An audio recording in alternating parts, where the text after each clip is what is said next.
been wanting to make this as like a video, but I thought, what the heck, why not just do like a live stream? Because I don't know, I guess I just don't feel like editing anything right now. But whatever the case may be, so this live stream, I'm talking about why I switched, after being an Android user for a very long time, switched over to iPhone. And no, I'm not going to just sit here and be like, oh yeah, iPhone's like way better, because that's what all the Apple fanboys like to say. iPhone's just better. It's just better. Then you notice they can never say why it's better. They just say it's better. Anyway, but I don't think it's better, first of all. But just the background is I started with an iPhone. My very first smartphone was an iPhone. It was iPhone 4, actually. So I was a little late to the game because that was my first smartphone. But anyway, I was using a dumb phone up until, well, whatever year it was. I got the iPhone 4, which was not when they first came out, obviously, because they came out with the very first iPhone. And truthfully, iPhone, technically speaking, probably would not be considered the first smartphone because there were pre-existing models that were running other different like OSs, like I think it was like BlackBerry and stuff like that, and like Nokia I think had something in the game. But what we recognize nowadays as a smartphone, probably iPhone would be somewhat the first one, but whatever the case may be. So after being an iPhone user for a little while, I switched over to Android. I was actually an Android user for like 12 plus years. And strangely enough, the reason why I had initially moved away from iPhone to Android was actually the same exact reason why I moved the other way. So I didn't like iPhone's lack of versatility, flexibility, customization, and so forth, which is kind of something that Apple is known for. Famous, infamous, whatever you want to look, however wish to look at that. So that was actually the reason why I moved back, because um, I loved the customization ability on Android. And the thing is, my lifestyle changed where I actually started traveling a lot. Right now, I am away from home 30 to 40% of the time at this point. So, it varies how much, what my travel schedule is. It varies from month to month, but for the most part, I would say on average, right around 35% of the time, I am away from home. So with me traveling all the time, I needed something that was going to perform very consistently.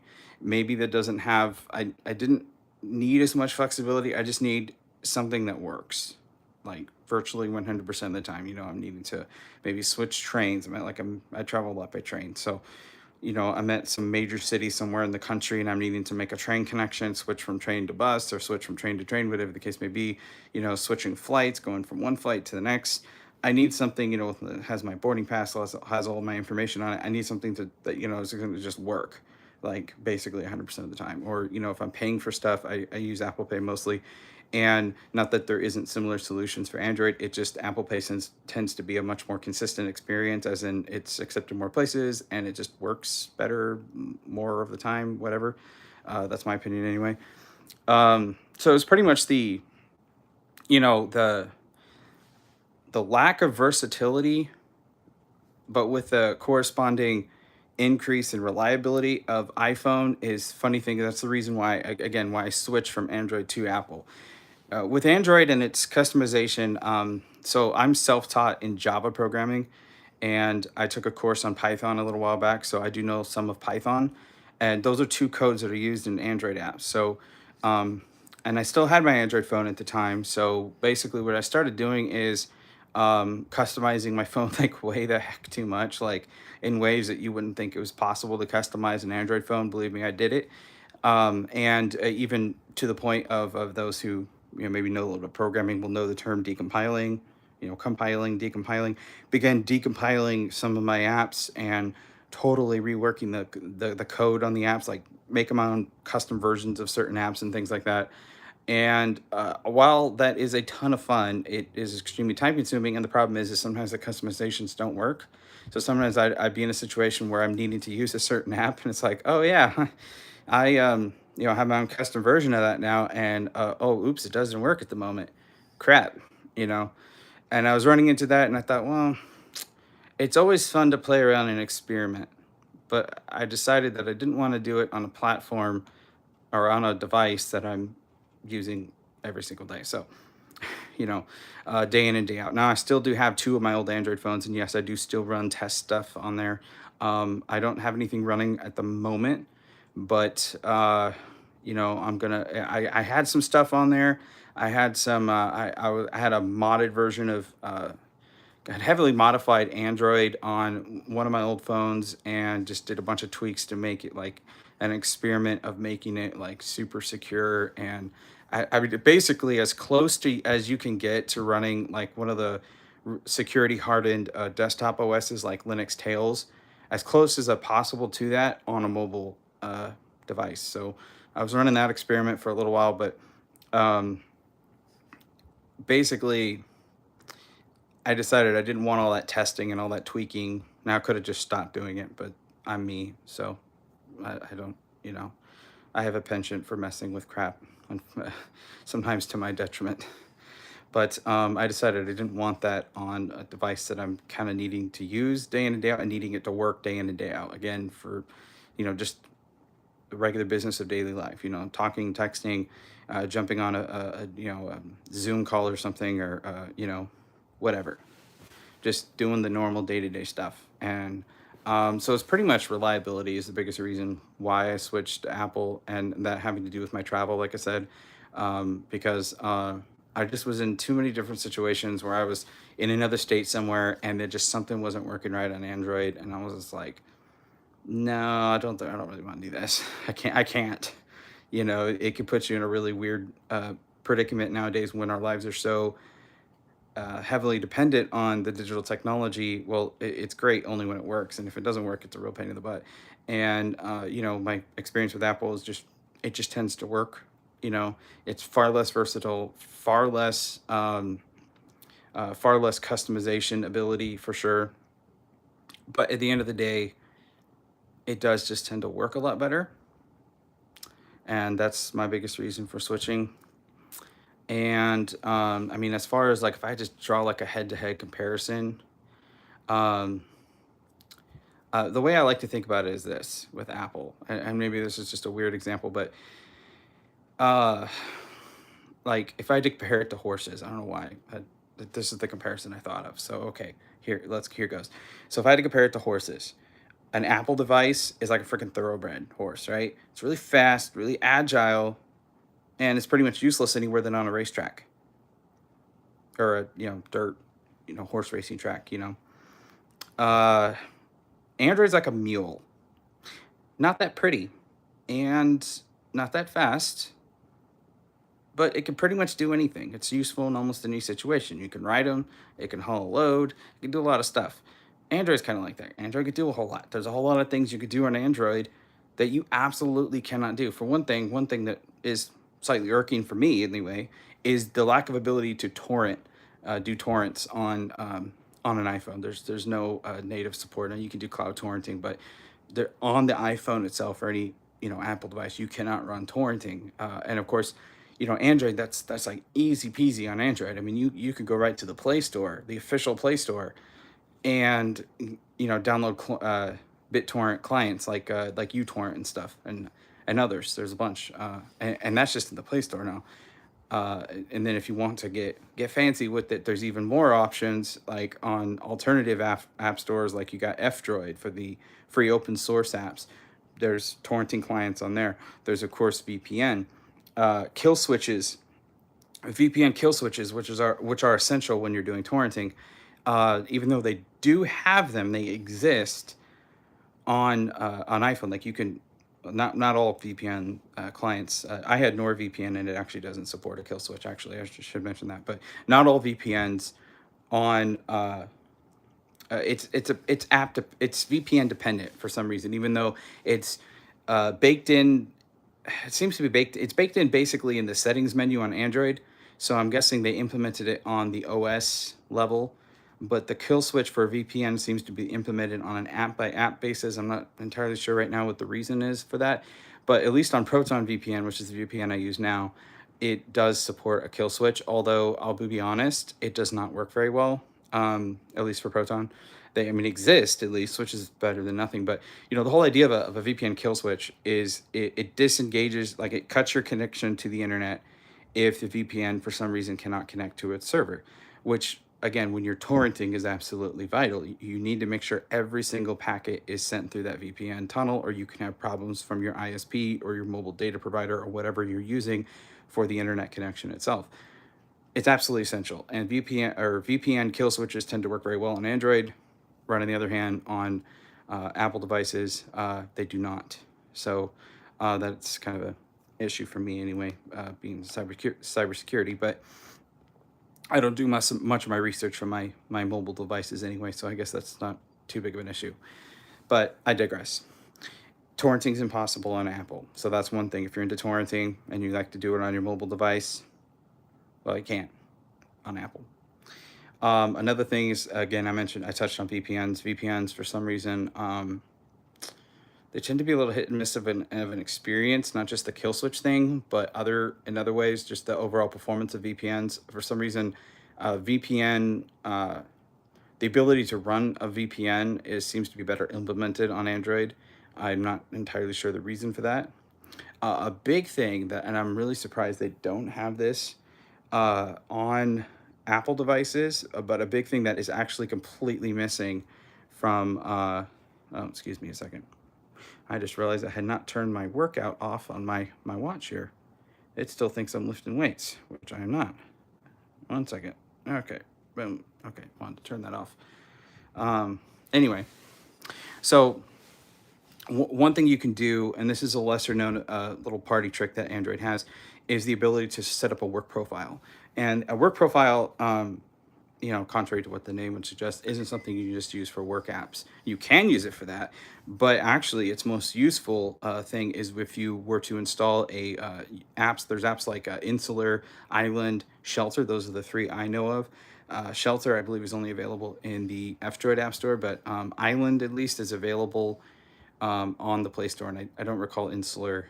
Insular is on F-Droid, and I don't recall if it's in the Play Store, but whatever the case may be, one of those three apps, you can set up a work profile. What that allows you to do is you can do one of two things with it. You can take all of the quote-unquote Big Brother apps and put them onto the island, or into the shelter, whatever you want to call it, which is the work profile, which isolates it from everything else on your phone, all the data and apps on your phone.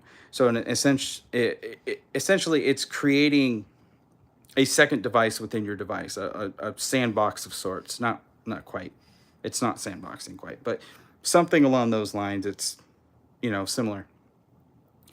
And that's what Shelter, the app devs, actually recommend, is to take all of your Google Maps and your Google Chrome, anything that might be privacy invading, and just shove that onto the Shelter, and that isolates it from your data, so they're not able to carry out their data harvesting as effectively.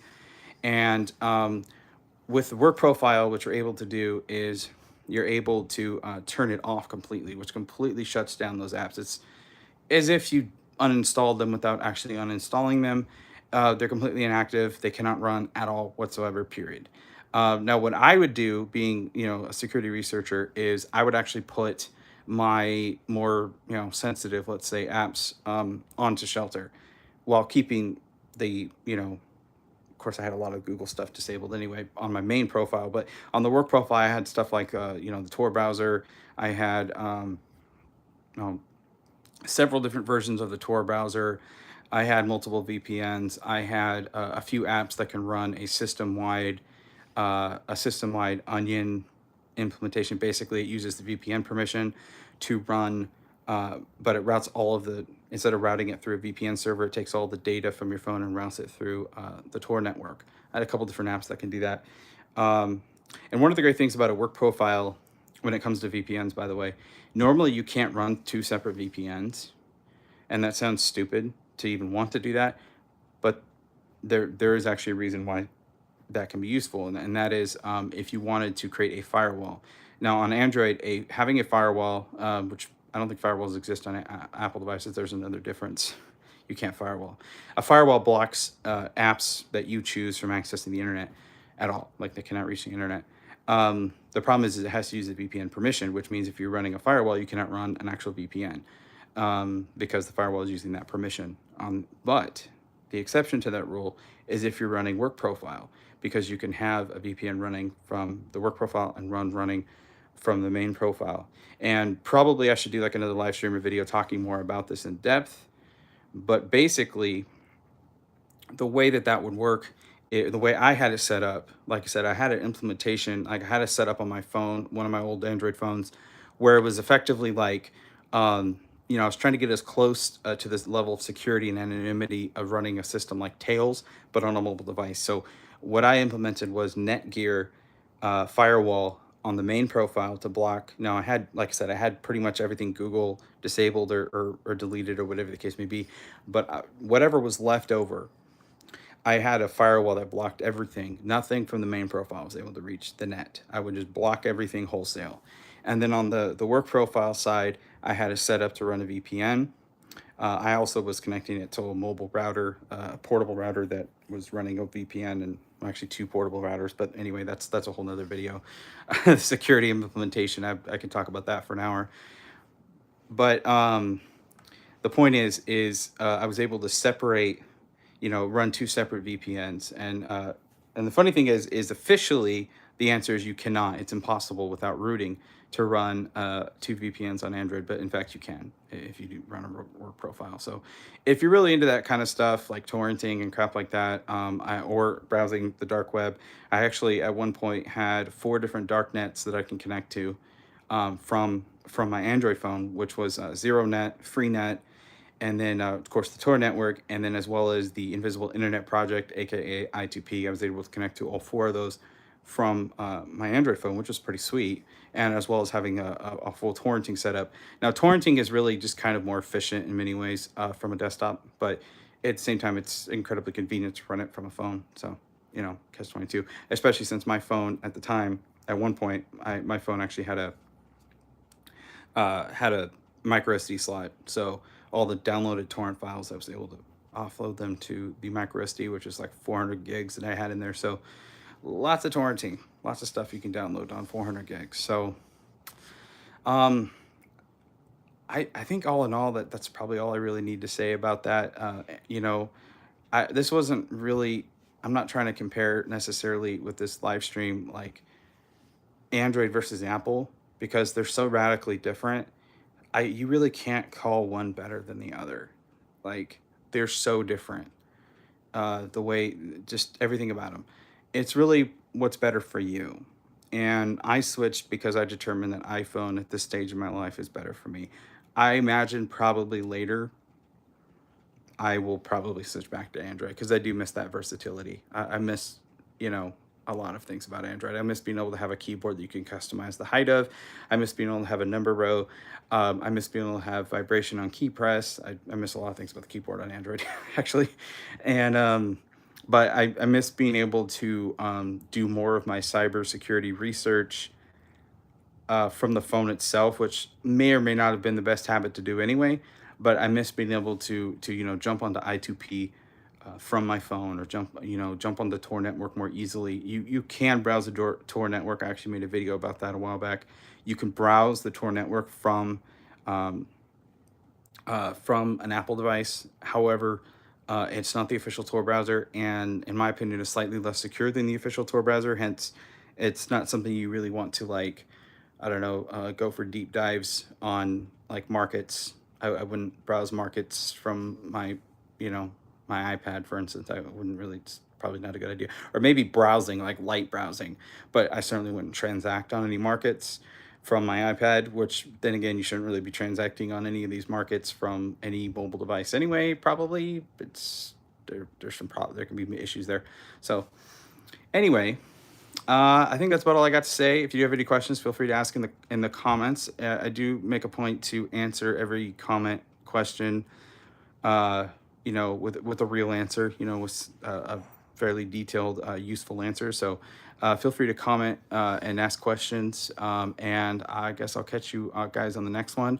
What I am trying to do, and I'm not sure how much I'm going to be able to do this because I do have some upcoming travel, but I'm trying to do as much as possible, at least daily live streams. So when I'm home, at least, and I'm able to, I'm trying to do daily live streams. And I think that's kind of going to be the format for this channel going forward. I'm kind of thinking right now, like live streams instead of doing videos, which I'll still do videos, but instead of doing like the video format, just doing live stream, and then doing like shorts or something. You know, like little quick stuff, little quick tweaks you can do on your mobile devices, make everything a little easier, a little more secure, a little more private, whatever the case may be. So anyway, guys, thanks for watching this far, and I'll catch you all in the next one.